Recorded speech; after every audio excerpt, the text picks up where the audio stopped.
Good morning, everyone. Welcome to another very informative session of Read Books with me. As most of you know, we are reading very powerful book, The Power of Your Subconscious Mind by Dr. Joseph Murphy. और हम chapter number 12 पढ़ रहे हैं your subconscious chapter number 16 your subconscious mind and harmonious human relations. और day 60 पे हम 59 session we have already done.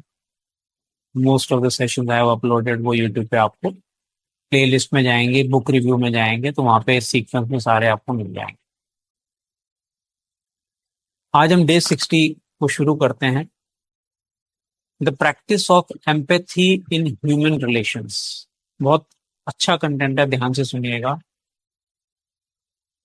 A girl visited me recently stating that she hated another girl in her office. She gave as her reason, क्या reason दिया उसने क्यों hate करती है अपने ऑफिस की कुलीग को, that the other girl was prettier, happier and wealthier than she. उससे ज्यादा सुंदर है, हैप्पी है, वेल्दी भी है। And in addition was engage to the boss of the company where they work. तो बॉस के साथ भी एंगेजमेंट हो गई तो वो उससे जलना शुरू कर दिया इसने उससे। One day after the marriage had taken place, boss की और उस लड़की की शादी होने के अगले दिन, the crippled daughter by a former marriage of the woman whom she hated came into the office. अब जिस लड़की को हेट करती थी, जिसकी बॉस से शादी हुई थी, उसकी प्रीवियस मैरिज से उसकी एक बेटी थी जो क्रिपल्ड थी। राइट, क्रिपल्ड आप समझ सकते हैं, फिजिकली चैलेंज। वो office I. The child put her arms around her mother and said, क्या बोला बच्ची ने, और ये लेडी सुन रही है, mummy mummy, I love my new daddy. Look what he gave me. She showed her mother a wonderful new toy. बच्चे ने खिलौना दिखाया कि मम्मी देखो, नए डैडी मुझे बहुत अच्छे लग रहे हैं, उन्होंने देखो मुझे कितना अच्छा खिलौना दिया। अभी सुन रही है ये लड़की।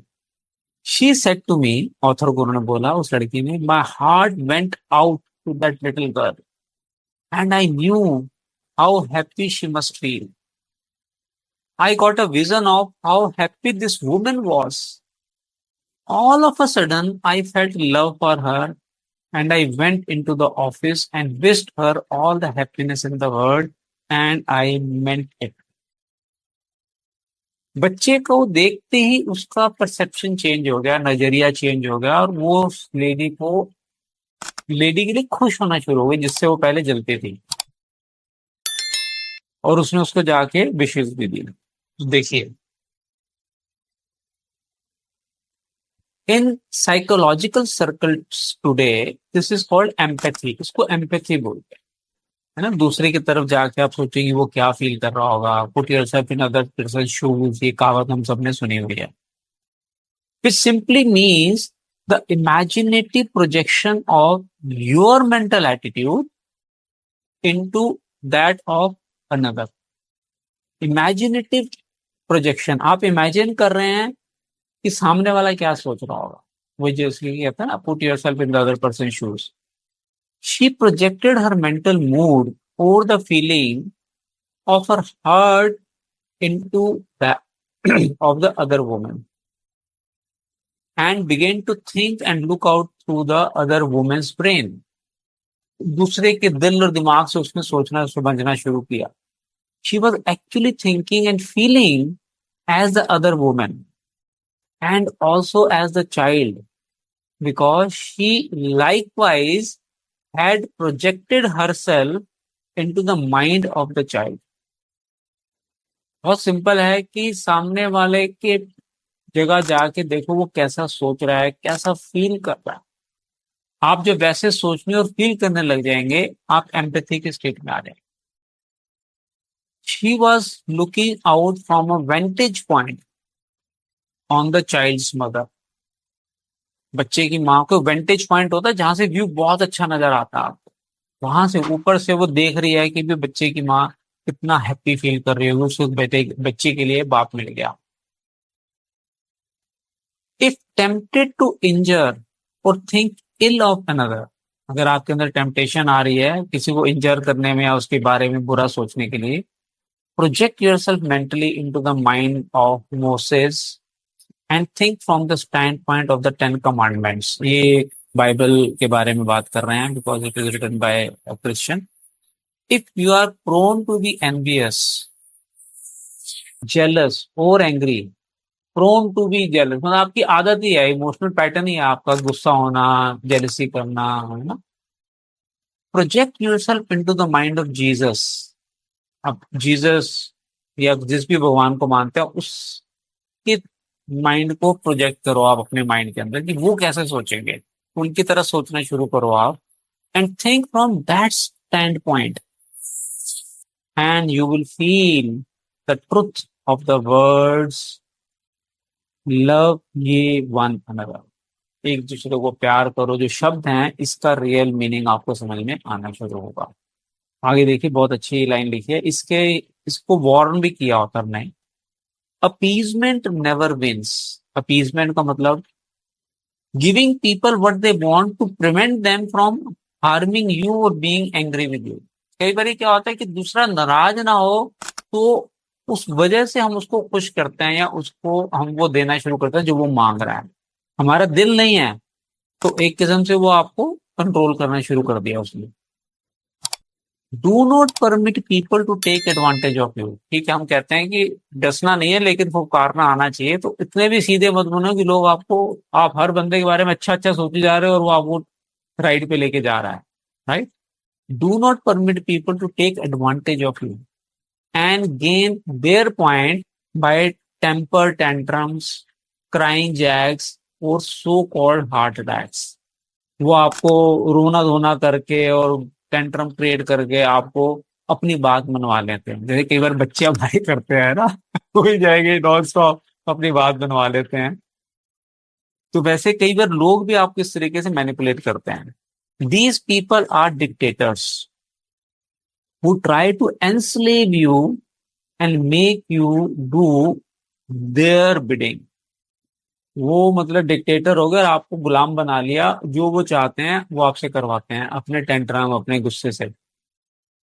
B firm but kind.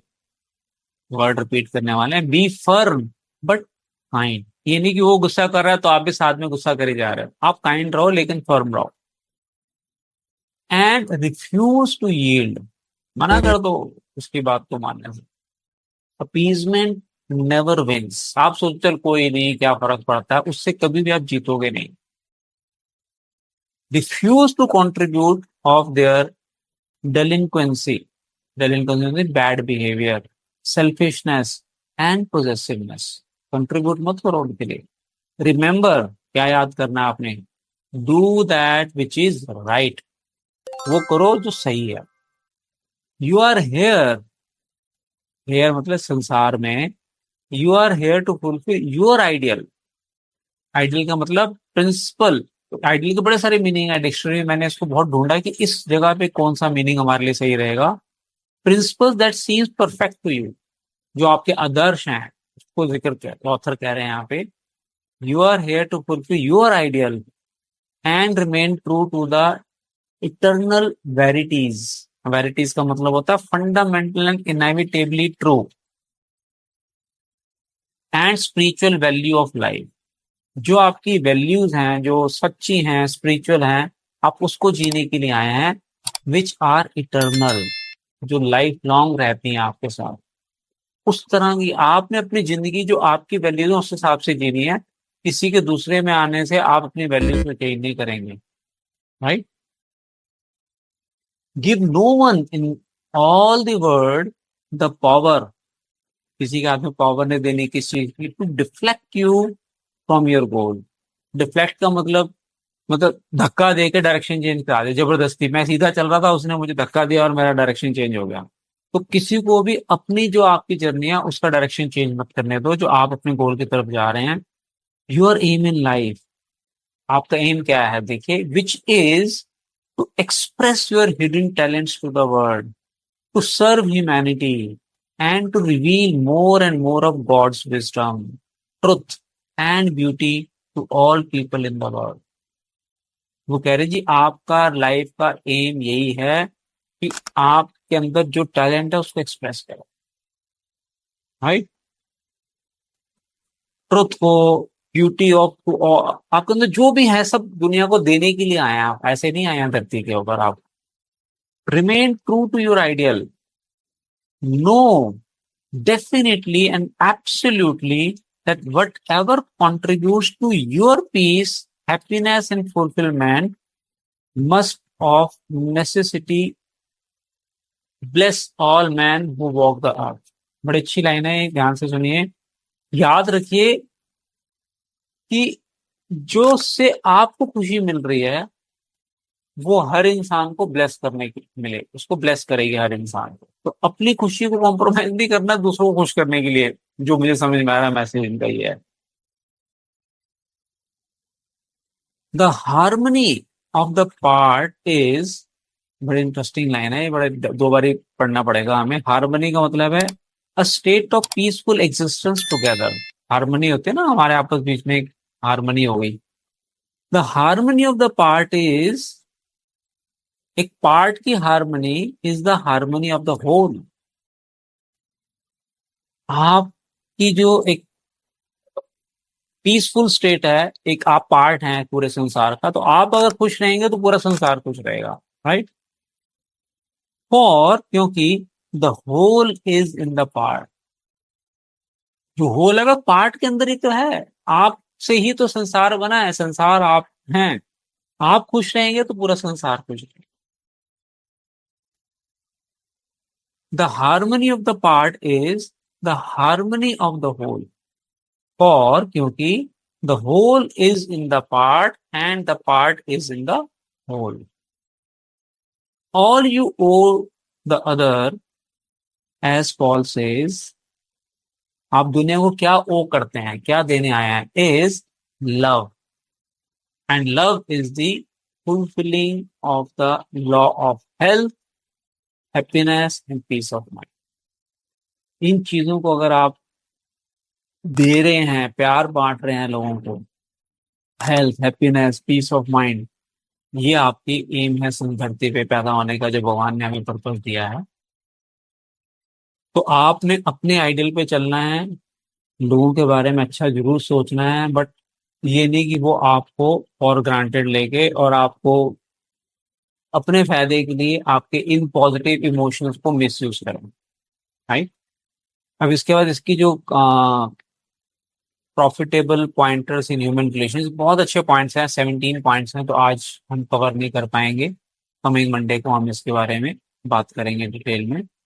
So with this, we complete today's session of Read Books with Me. Thank you everyone for joining. See you on next Sunday, next coming Monday in the next session. Thank you.